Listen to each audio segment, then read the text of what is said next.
ಭಾರತಕ್ಕೆ checkmate. Bangladesh America ರಹಸ್ಯ ಒಪ್ಪಂದ ಬಯಲು. ಬಟ್ಟೆ ವ್ಯಾಪಾರಕ್ಕಾಗಿ ಅಮೆರಿಕಾಗೆ ಮಾರ್ಕೊಳ್ಳುತ್ತಾ ಬಾಂಗ್ಲಾದೇಶ. ನಮಸ್ಕಾರ ವೀಕ್ಷಕರೇ, ಕಳೆದ ಕೆಲವು ದಿನಗಳಿಂದ ಅಂತಾರಾಷ್ಟ್ರೀಯ ಮಟ್ಟದಲ್ಲಿ ಒಂದು ದೊಡ್ಡ ಸುದ್ದಿ ಕಾಡ್ಗಿಚ್ಚಿನಂತೆ ಹಬ್ಬಿದೆ. ಅಮೆರಿಕದ ಅಧ್ಯಕ್ಷ ಡೊನಾಲ್ಡ್ ಟ್ರಂಪ್ ಭಾರತದ ಮೇಲೆ ಕೇವಲ 18% ಸುಂಕ ವಿಧಿಸುವುದಕ್ಕೆ ಒಪ್ಪಿಕೊಂಡಿದ್ದಾರೆ. ಭಾರತಕ್ಕೆ ಇದೊಂದು ಐತಿಹಾಸಿಕ ಗೆಲುವು ಅಂತ ಕೆಲವೊಂದಿಷ್ಟು ಜನ ಹೇಳ್ತಿದ್ದಾರೆ. ಟೆಕ್ಸ್ಟೈಲ್ ಇನ್ಮುಂದೆ ಅಮೆರಿಕದಲ್ಲಿ ರಾಜಾರೋಷವಾಗಿ ಮಾರಾಟವಾಗಲಿದೆ. ಆದರೆ ಈ ಸುದ್ದಿ ಕೇಳಿ ಭಾರತದಲ್ಲಿ ಪಟಾಕಿ ಸಿಡಿಸಿದ್ರೆ ಪಕ್ಕದ ಬಾಂಗ್ಲಾದೇಶದಲ್ಲಿ ಬಾಂಬ್ ಸಿಡಿದಂತೆ ಪರಿಸ್ಥಿತಿ ನಿರ್ಮಾಣವಾಗಿದೆ. ಹೌದು, ಬಾಂಗ್ಲಾದೇಶಕ್ಕೆ ದೊಡ್ಡ ಬೆಂಕಿ ಬಿದ್ದಂಗಾಗಿದೆ. ಯಾಕಂದರೆ ಭಾರತಕ್ಕೆ ಸಿಕ್ಕಿರೋ ಈ ಆಫರ್ ಬಾಂಗ್ಲಾದೇಶದ ಆರ್ಥಿಕತೆಯನ್ನೇ ಸರ್ವನಾಶ ಮಾಡುವಂತಹ ತಾಕತ್ತು ಹೊಂದಿದೆ. ತನ್ನ ದೇಶವನ್ನು ಉಳಿಸ್ಕೊಳ್ಳೋದಕ್ಕೆ ಈಗ ಬಾಂಗ್ಲಾದೇಶ ಅಮೆರಿಕದ ಜೊತೆ ಒಂದು ರಹಸ್ಯ ಒಪ್ಪಂದ, ಸೀಕ್ರೆಟ್ ಡೀಲ್ ಮಾಡಿಕೊಳ್ಳೋದಕ್ಕೆ ಮುಂದಾಗಿದೆ ಎನ್ನು ಸ್ಫೋಟಕ ಮಾಹಿತಿ ಹೊರಬಿದ್ದಿದೆ. ಏನದು ಒಪ್ಪಂದ? ಬಟ್ಟೆ ವ್ಯಾಪಾರಕ್ಕಾಗಿ ಬಾಂಗ್ಲಾದೇಶ ತನ್ನ ನೆಲವನ್ನೇ ಅಮೆರಿಕದ ಸೈನ್ಯಕ್ಕೆ ಬಿಟ್ಟುಕೊಡುತ್ತಾ ಭಾರತವನ್ನು ಕಟ್ಟಿ ಹಾಕೋದಕ್ಕೆ ಅಮೆರಿಕ ಬಾಂಗ್ಲಾದೇಶವನ್ನು ದಾಳವನ್ನಾಗಿ ಬಳಸ್ಕೊಳ್ತಾ ಇದೆಯಾ? ಮೊಹಮ್ಮದ್ ಯೂನಸ್ ಸರ್ಕಾರ ಅಧಿಕಾರಕ್ಕೆ ಬಂದ ಮೇಲೆ ಅಮೆರಿಕದ ಪ್ರಭಾವ ಅಲ್ಲಿ ಯಾಕೆ ಹೆಚ್ಚಾಗ್ತಾ ಇದೆ?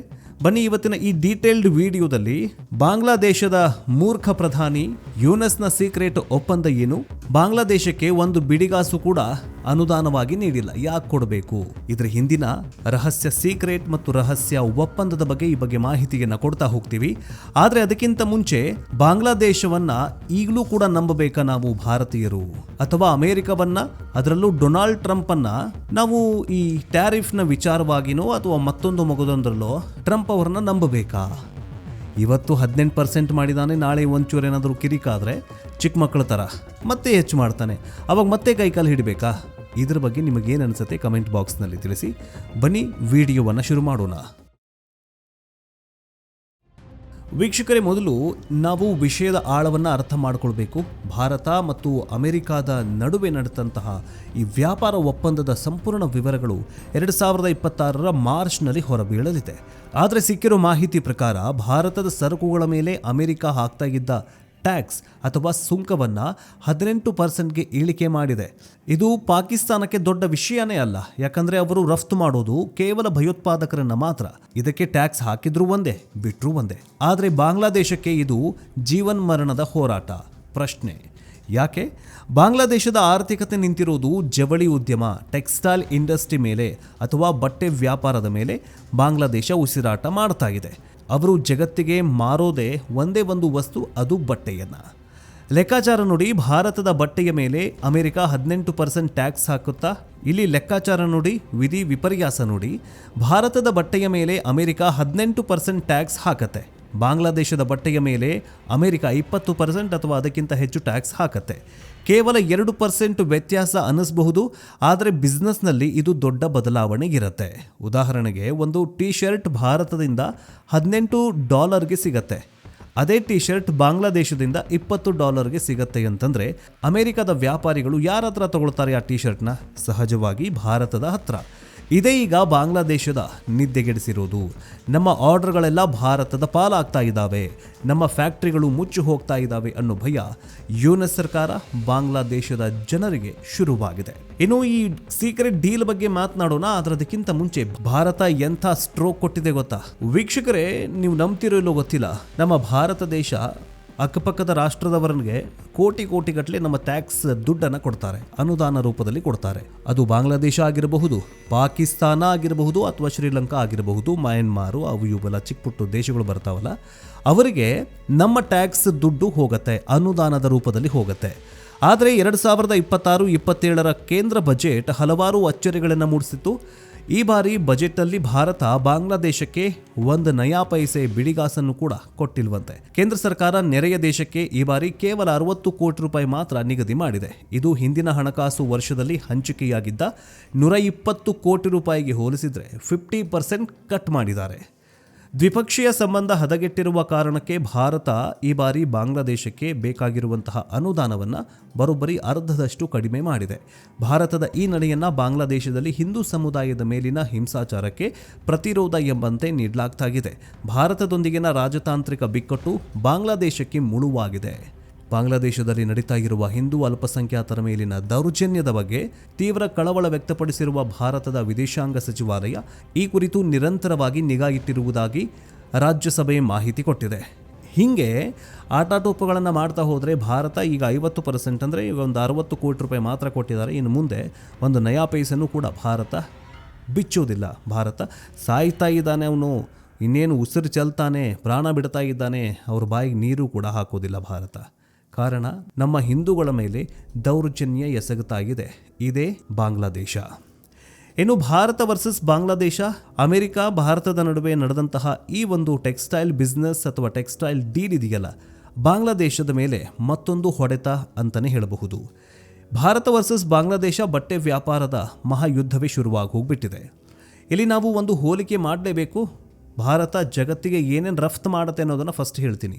ಇಂಜಿನಿಯರಿಂಗ್ ಗೂಡ್ಸನ್ನು ಅಂದರೆ ಕಾರು, ಬೈಕ್, ಬಿಡಿ ಭಾಗಗಳನ್ನು ಭಾರತ ಇಡೀ ವಿಶ್ವಕ್ಕೆ ರಫ್ತು ಮಾಡುತ್ತೆ. ಪೆಟ್ರೋಲ್, ಕೆಮಿಕಲ್ಸ್, ಸಂಸ್ಕರಿಸಿದಂತಹ ತೇಲವನ್ನು ಭಾರತ ರಫ್ತು ಮಾಡುತ್ತೆ.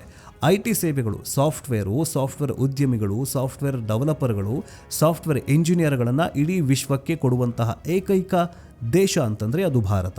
ಇನ್ನು ಔಷಧಿಗಳು, ಜಗತ್ತಿನ ಫಾರ್ಮಸಿಯೇ ನಾವಾಗಿದ್ದೀವಿ. ಕೆಲವೊಂದಿಷ್ಟು ಅಲ್ಲ, ಇಂಪಾರ್ಟೆಂಟ್ ಔಷಧಿಗಳು ನಮ್ಮ ಭಾರತದಲ್ಲಿ ತಯಾರಾಗೋದ್ರಿಂದ ಇಡೀ ವಿಶ್ವಕ್ಕೆ ಔಷಧಿಗಳನ್ನು ಕೊಡುತ್ತೆ. ಇನ್ನು ಟೆಕ್ಸ್ಟೈಲ್, ಬಟ್ಟೆಗಳು, ನಮ್ಮ ರಫ್ತು 2027 ಹೊತ್ತಿಗೆ $1 ಟ್ರಿಲಿಯನ್ ಅರ್ಥಾತ್ 80 ಲಕ್ಷ ಕೋಟಿ ರೂಪಾಯಿ ದಾಟುವ ನಿರೀಕ್ಷೆ ಇದೆ. ಆದರೆ ಬಾಂಗ್ಲಾದೇಶ ಏನು ಮಾಡುತ್ತೆ? ಅವ್ರ ಹತ್ರ IT ಇಲ್ಲ, ಫಾರ್ಮಾ ಇಲ್ಲ, ಇಂಜಿನಿಯರಿಂಗ್ ಇಲ್ಲ, ಏನಂದರೆ ಏನೂ ಇಲ್ಲ. ಬರೀ ಹಿಂದೂಗಳ ಮೇಲೆ ದೌರ್ಜನ್ಯ ಮಾಡೋದು, ಅಲ್ಲಿನ ರಾಷ್ಟ್ರಪತಿಗಳು ಅಥವಾ ಪ್ರಧಾನಿಗಳ ಮನೆಗೆ ಹೋಗಿ ಲೂಟಿ ಮಾಡೋದು, ಇದೇ ಆಗಿ ಹೋಗ್ಬಿಟ್ಟಿದೆ. ಅವರ ಇಡೀ ದೇಶದ ರಫ್ತು ವಹಿವಾಟು ಕೇವಲ $60-70 ಬಿಲಿಯನ್ ಇದೆ. ಅದರಲ್ಲಿ 85% ಬರೀ ಬಟ್ಟೆಯದ್ದೇ ಆಗಿದೆ. ಲಕ್ಷಾಂತರ ಜನ ಅಲ್ಲಿ ಹೊಲಿಗೆ ಯಂತ್ರದ ಮೇಲೆ ಕೆಲಸ ಮಾಡಿ ಹೊಟ್ಟೆ ತುಂಬಿಸ್ಕೊಳ್ತಾರೆ. ಎಷ್ಟು ದಿನ ಅವರಿಗೆ ಒಂದು ಅಡ್ವಾಂಟೇಜ್ ಇತ್ತು, ನಾವು ಬಡ ರಾಷ್ಟ್ರ, ನಾವು ಬಡವರು, ನಮಗೆ ಟ್ಯಾಕ್ಸ್ ಕಡಿಮೆ ಮಾಡಿ ಅಂತ ಅಮೆರಿಕಾನೋ ಯುರೋಪ್ಗೋ ಹತ್ರ ಕೇಳ್ಕೊಳ್ತಾ ಇತ್ತು, ಒಂದೇ ಕಣ್ಣಲ್ಲಿ ಅಳತಾಗಿತ್ತು. ಹೀಗಾಗಿ ಭಾರತಕ್ಕಿಂತ ಕಡಿಮೆ ಬೆಲೆಗೆ ಬಟ್ಟೆಯನ್ನ ಮಾರ್ತಾ ಇತ್ತು ಇದೇ ಬಾಂಗ್ಲಾದೇಶ. ಆದರೆ ಈಗ ಟ್ರಂಪ್ ಆಟ ಬದಲಿಸಿದ್ದಾರೆ. ಭಾರತ ನನ್ನ ಬೆಸ್ಟ್ ಫ್ರೆಂಡ್, ಅವರಿಗೆ 18% ಟ್ಯಾಕ್ಸ್ ಫಿಕ್ಸ್ ಅಂತ ಹೇಳಿರೋದು ಬಾಂಗ್ಲಾದೇಶದ ಸ್ಪರ್ಧಾತ್ಮಕತೆಗೆ ಕೊಂದೇ ಬಿಟ್ಟಿದೆ. ಚೀನಾ ಬಿಟ್ಟರೆ ಅತಿ ಹೆಚ್ಚು ಬಟ್ಟೆ ರಫ್ತು ಮಾಡ್ತಾ ಇದ್ದ ಬಾಂಗ್ಲಾದೇಶ ಈಗ ಭಾರತದ ಎದುರು ಸೋಲುವ ಭೀತಿಯಲ್ಲಿದೆ. ತನ್ನ ಆರ್ಥಿಕತೆ ಕುಸಿದು ಬೀಳೋದನ್ನ ತಡೆಯೋದಕ್ಕೆ ಬಾಂಗ್ಲಾದೇಶ ಈಗ ಅಡ್ಡದಾರಿ ಹಿಡಿದಿದೆ. ಅದುವೇ ಅಮೆರಿಕಾದ ಜೊತೆಗಿನ ರಹಸ್ಯ ಒಪ್ಪಂದ. ವರದಿಗಳ ಪ್ರಕಾರ ಬಾಂಗ್ಲಾದೇಶ ಅಮೆರಿಕಾದ ಹತ್ರ ಹೀಗೆ ಕೇಳಿಕೊಂಡಿದೆ, ದಯವಿಟ್ಟು ನಮಗೆ ಭಾರತದಷ್ಟೇ ಅಥವಾ ಅದಕ್ಕಿಂತ ಕಡಿಮೆ ಟ್ಯಾಕ್ಸ್ ಹಾಕಿ, ಆದರೆ ಇದನ್ನು ಜಗತ್ತಿಗೆ ಅನೌನ್ಸ್ ಮಾಡಬೇಡಿ. ಆನ್ ಪೇಪರ್ 20% ಅಂತ ಇರಲಿ, ಆದರೆ ಒಳಗೆ ನಮಗೆ ರಿಯಾಯಿತಿ ಸ್ವಲ್ಪ ಜಾಸ್ತಿನೇ ಕೊಡಿ ಅಂತ ಯೂನಸ್ ಕೇಳ್ಕೊಂಡಿದ್ದಾನೆ ಟ್ರಂಪ್ ಹತ್ರ. ಇದಕ್ಕೆ ಪ್ರತಿಯಾಗಿ ಅಮೆರಿಕ ಸುಮ್ಮನೆ ಕೂತ್ಕೊಳ್ಳುತ್ತಾ ಇಲ್ಲ. ಅಮೆರಿಕಾದ ನೀತಿ ಇರೋದು ಕ್ವಿಡ್ ಪ್ರೋ ಕೋ, ಅಂದರೆ ನೀನು ನನಗೆ ಕೊಡು, ನಾನು ನಿನಗೆ ಕೊಡ್ತೀನಿ. ಟ್ರಂಪ್ ಯಾವತ್ತೂ ಉಚಿತವಾಗಿ ಏನನ್ನು ಕೊಡೋದಿಲ್ಲ. ಹಾಗಾದರೆ ಬಾಂಗ್ಲಾದೇಶ ಅಮೆರಿಕಾಗೆ ಏನು ಕೊಡಬೇಕು? ಏನು ಕೊಟ್ಟರೆ ಟ್ಯಾಕ್ಸ್ ಕಮ್ಮಿ ಆಗತ್ತೆ? ಇದರ ಹತ್ರ ಕೊಡೋದಕ್ಕೆ ಇರೋದೊಂದೇ ಭೂಮಿ ಮತ್ತು ನೆಲ. ವೀಕ್ಷಕರೇ, ಇಲ್ಲಿ ನಾವು ಜಿಯೋಪಾಲಿಟಿಕ್ಸ್ ಅರ್ಥ ಮಾಡ್ಕೊಳ್ಬೇಕು. ಬಾಂಗ್ಲಾದೇಶದಲ್ಲಿ ಶೇಖ್ ಹಸೀನಾ ಅಧಿಕಾರದಲ್ಲಿದ್ದಾಗ ಅವರು ನೇರವಾಗಿ ಹೇಳಿದರು, ಒಂದು ಬಿಳಿ ಚರ್ಮದ ದೇಶ ಅಂದರೆ ಅಮೆರಿಕ ನನ್ನ ಹತ್ರ ಸೆಂಟ್ ಮಾರ್ಟಿನ್ ದ್ವೀಪವನ್ನು ಕೇಳ್ತಾಗಿದೆ, ನಾನು ಕೊಡೋದಿಲ್ಲ ಅಂತ ಹೇಳಿದ್ದಕ್ಕೆ ನನ್ನ ಸರ್ಕಾರ ಉರುಳಿಸೋದಕ್ಕೆ ನೋಡಿದ್ದಾರೆ ಅಂತ ಇದೇ ಶೇಖ್ ಹಸೀನಾ ಅವರು ಹೇಳಿದರು. ಈಗ ಹಸೀನಾ ಅವರ ಸರ್ಕಾರ ಪತನವಾಗಿದೆ, ದೇಶ ಬಿಟ್ಟು ಹೋಗಿದ್ದಾರೆ. ಈಗ ಬಾಂಗ್ಲಾದೇಶದಲ್ಲಿ ಮೊಹಮ್ಮದ್ ಯೂನಸ್ ಬಂದಿದ್ದಾರೆ. ಮೊಹಮ್ಮದ್ ಯೂನಸ್ನ ಸರ್ಕಾರ ನಡೀತಾ ಇದೆ. ಯೂನಸ್ ಅಮೆರಿಕಾಗೆ ತುಂಬ ಆಪ್ತರು. ಈ ರಹಸ್ಯ ಒಪ್ಪಂದದ ಭಾಗವಾಗಿ ಅಮೆರಿಕ ಬಾಂಗ್ಲಾದೇಶದ ಚಿತ್ತಗಾಂಗ್ ಅಥವಾ ಸೆಂಟ್ ಮಾರ್ಟಿನ್ ಐರ್ಲ್ಯಾಂಡ್ನಲ್ಲಿ ತನ್ನ ಮಿಲಿಟರಿ ಬೇಸ್ ಸ್ಥಾಪಿಸಲು ಅನುಮತಿ ಕೇಳಿರಬಹುದು. ಇದು ಭಾರತಕ್ಕೆ ಅತ್ಯಂತ ಅಪಾಯಕಾರಿ. ಯಾಕೆ? ಒಂದು, ಬಾಂಗ್ಲಾದೇಶದಲ್ಲಿ ಅಮೆರಿಕದ ಸೈನ್ಯ ಬಂದರೆ ಭಾರತದ ಕತ್ತಿನ ಮೇಲೆಯೇ ಕುಳಿತ ಹಾಗೆ. 2, ನಮ್ಮ ಚಿಕನ್ ನೆಕ್ ಅರ್ಥಾತ್ ಸಿಲಿಗುರಿ ಕಾರಿಡಾರ್ಗೆ ಇದು ಹತ್ತಿರವಾಗತ್ತೆ. ಮಯನ್ಮಾರ್ ಮತ್ತು ಚೀನಾದ ಮೇಲೂ ಅಮೆರಿಕ ಕಣ್ಣಿಡಬಹುದು. ಬಾಂಗ್ಲಾದೇಶ ತನ್ನ ಬಟ್ಟೆ ವ್ಯಾಪಾರ ಉಳಿಸ್ಕೊಳ್ಳೋದಕ್ಕೆ ಅಮೆರಿಕಾದ ಸೇನೆಯನ್ನು ಮನೆಗೆ ಕರೆಸ್ಕೊಳ್ತಾ ಅನ್ನೋ ಈಗಿನ ದೊಡ್ಡ ಪ್ರಶ್ನೆಯಾಗಿದೆ. ಈಗ ನಮ್ಮ ಪಕ್ಕದಲ್ಲೇ ಯಾವುದೇ ದೇಶದ, ಹೌದು ಅಮೆರಿಕನೂ ಇರಲಿ ಅಥವಾ ನನ್ನ ಪೆಟ್ ದೋಸ್ತಾಗಿರೋ ನಮ್ಮ ಪುಟಿನ್ ಅವರೇ ಇರಲಿ, ರಷ್ಯಾದೋ ಅಮೆರಿಕಾದೋ, ನಮ್ಮ ಗಡಿಯಲ್ಲಿ ಬೇರೆ ದೇಶದ ಯೋಧರು, ಯುದ್ಧೋಪಕರಣಗಳು, ಶಸ್ತ್ರಾಸ್ತ್ರಗಳು ಬಂದು ಇಳಿದ್ವು ಅಂತಂದರೆ ಅದು ಭಾರತಕ್ಕೆ ದೊಡ್ಡ ಎಚ್ಚರಿಕೆ ಕರೆಗಂಟೆ. ಇನ್ನು ಭಾರತಕ್ಕೆ ಡಬಲ್ ಟ್ರಬಲ್ ಶುರುವಾಗಿದೆ. ಒಂದು ಕಡೆ ಆರ್ಥಿಕ ಲಾಭ, ಇನ್ನೊಂದು ಕಡೆ ಭದ್ರತಾ ಆತಂಕ. ಭಾರತಕ್ಕೆ 18% ಸುಂಕ ಸಿಕ್ಕಿದ್ದು ಖುಷಿಯ ವಿಚಾರವೇ. ಇದರಿಂದ ನಮ್ಮ ಟೆಕ್ಸ್ಟೈಲ್ ಉದ್ಯಮ ಅಂದರೆ ತಿರುಪೂರ್, ಬೆಂಗಳೂರು, ಸೂರತ್ಗಳಲ್ಲಿ ಲಕ್ಷಾಂತರ ಉದ್ಯೋಗ ಸೃಷ್ಟಿಯಾಗತ್ತೆ. ಆದರೆ ಇದೇ ಕಾರಣಕ್ಕೆ ಬಾಂಗ್ಲಾದೇಶ ಅಮೆರಿಕಾದ ಮಡಿಲು ಸೇರಿದರೆ ಅಮೆರಿಕ ಎರಡು ರೀತಿ ಆಟವಾಡತ್ತೆ. ಭಾರತಕ್ಕೆ ವ್ಯಾಪಾರದಲ್ಲಿ ರಿಯಾಯಿತಿ ಕೊಟ್ಟು ನಮ್ಮನ್ನು ಖುಷಿಪಡಿಸೋದು, ಬಾಂಗ್ಲಾದೇಶ ಅನಿವಾರ್ಯತೆಯನ್ನು ಬಳಸಿಕೊಂಡು ಅಲ್ಲಿ ತಮ್ಮ ಸೇನಾ ನೆಲೆ ಸ್ಥಾಪಿಸಿ ದಕ್ಷಿಣ ಏಷ್ಯಾದಲ್ಲಿ ತಮ್ಮ ಹಿಡಿತ ಸಾಧಿಸೋದು. ಇದು ಭಾರತ ವಿದೇಶಾಂಗ ನೀತಿಗೆ ದೊಡ್ಡ ಸವಾಲಾಗಿದೆ. ನಾವು ಬಾಂಗ್ಲಾದೇಶವನ್ನು ನಮ್ಮ ಜೊತೆ ಇಟ್ಕೊಳ್ಬೇಕಾ ಅಥವಾ ನಮ್ಮ ವ್ಯಾಪಾರ ನೋಡ್ಕೊಳ್ಬೇಕಾ ಅನ್ನುವಂತಹ ಪ್ರಶ್ನೆ ಮೂಡ್ತಾಗಿದೆ. ಮೊಹಮ್ಮದ್ ಯೂನಸ್ ಚುನಾಯಿತ ನಾಯಕ ಅಲ್ಲ, ಅವರನ್ನು ಒಂದು ಕ್ರಾಂತಿಯ ಮೂಲಕ ಕೂರಿಸಲಾಗಿದೆ. ಅವರಿಗೆ ಅಮೆರಿಕದ ಬಗ್ಗೆ ಸಾಫ್ಟ್ ಕಾರ್ನರ್ ಇದೆ. ಕಳೆದ ಕೆಲವು ತಿಂಗಳುಗಳಲ್ಲಿ ಬಾಂಗ್ಲಾದೇಶದಲ್ಲಿ ಅಮೆರಿಕದ ಮಿಲಿಟರಿ ಅಧಿಕಾರಿಗಳ ಓಡಾಟ ಹೆಚ್ಚಾಗಿದೆ. ರೀಜನಲ್ ಸೆಕ್ಯೂರಿಟಿ ಹೆಸರಲ್ಲಿ ಅವರು ಬಾಂಗ್ಲಾ ಸೈನ್ಯದ ಜೊತೆ ಮೀಟಿಂಗ್ ಮಾಡ್ತಿದ್ದಾರೆ. ಈ ಸೀಕ್ರೆಟ್ ಟ್ರೇಡ್ ಡೀಲ್ ಏನಾದರೂ ಫೈನಲ್ ಆದರೆ ಮುಂದಿನ ದಿನಗಳಲ್ಲಿ ನಾವು ಬಾಂಗ್ಲಾದೇಶದ ಬಂದರುಗಳಲ್ಲಿ ಅಮೆರಿಕದ ಯುದ್ಧ ನೌಕೆಗಳನ್ನು ನೋಡಬೇಕಾಗಬಹುದು. ಇದು ಭಾರತಕ್ಕಷ್ಟೇ ಅಲ್ಲ, ಇಡೀ ದಕ್ಷಿಣ ಏಷ್ಯಾದ ಶಾಂತಿಗೆ ಭಂಗ ತರಬಹುದು. ನೋಡಿದ್ರಲ್ಲ, ಅಮೆರಿಕ ಎಂತೆಂಥ ಖತರ್ನಾಕ್ ಪ್ಲಾನ್ಗಳನ್ನು ಮಾಡಿಕೊಂಡಿದೆ ನೋಡಿ. ತಾನು ಬೆಳಿಬೇಕು, ತನ್ನ ದೇಶ ಉಳಿಬೇಕು ಅಂತಂದರೆ ಪ್ರಾಣ ಕೊಡಬೇಕು. ಅದನ್ನು ಬಿಟ್ಟು ದೇಶದ ನೆಲವನ್ನೇ ಬೇರೆ ದೇಶಕ್ಕೆ ಮಾರಿಬಿಟ್ರೆ ಹೇಗೆ ಅನ್ನುವಂಥ ಪ್ರಶ್ನೆ ಈಗ ಮೂಡ್ತಾಗಿದೆ. ಅಂತಿಮವಾಗಿ ಹೇಳೋದಾದರೆ ವ್ಯಾಪಾರದಲ್ಲಿ ಸ್ಪರ್ಧೆ ಇರಬೇಕು, ಆದರೆ ಅದು ದೇಶದ ಭದ್ರತೆಗೆ ಸಂಚಕಾರ ತರಬಾರದು. ಬಾಂಗ್ಲಾದೇಶದ ಹತಾಶೆ ಈಗ ತಾರಕಕ್ಕೇರಿದೆ. ಅವರು ಬದುಕುಳಿಯೋದಕ್ಕೆ ಏನು ಬೇಕಾದರೂ ಮಾಡೋದಕ್ಕೆ ಸಿದ್ಧ. ಭಾರತ ಈಗ ಎಚ್ಚೆತ್ತುಕೊಳ್ಬೇಕು. ನಮ್ಮ 18% ಡೀಲ್ನ ಲಾಭವನ್ನು ನಾವು ಪೂರ್ತಿಯಾಗಿ ಪಡೆದುಕೊಳ್ಬೇಕು. ಹಾಗೆಯೇ ಬಾಂಗ್ಲಾದೇಶ ಅಮೆರಿಕದ ಕೈಗೊಂಬೆ ಆಗದಂತೆ ನೋಡಿಕೊಳ್ಬೇಕು, ತಡಿಬೇಕು.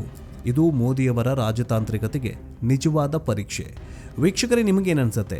ಬಾಂಗ್ಲಾದೇಶ ತನ್ನ ಲಾಭಕ್ಕಾಗಿ ಅಮೆರಿಕಾಗೆ ಜಾಗ ಕೊಡುತ್ತಾ?